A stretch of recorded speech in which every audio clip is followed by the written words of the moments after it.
आम्ही आज गेलो होतो चिखली रामकृष्ण मौनीबाबा यांच्या मठात।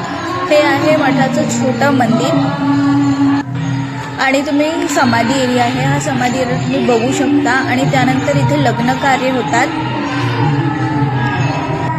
आणि हे आहे विद्यार्थ्यांसाठी राहण्याची व्यवस्था आहे। इथे रूम आहे विद्यार्थ्यांसाठी। खूप प्रचंड मोठा एरिया आहे हा आणि इथे आहे मौनीबाबांची पोथी वाचण्याचा हा एरिया आहे आणि हा आहे मौनीबाबांचा समाधी एरिया, जिथे त्यांनी समाधी घेतली होती। आणि मग आम्ही गेलो शेतात, जिथे त्यांनी तप केले होते। शेत खूप सुंदर होतं आणि शेत हे काशीनाथ अप्पा बोद्रे यांचं आहे।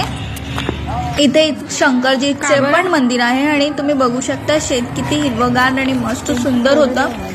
आणि मग आम्ही फायनली पोचलो जुन्या मठात, कारण नवीन मठात आणि जुन्या मठात थोडं अंतर आहे, तर आपल्याला पायी चालून जावं लागतं।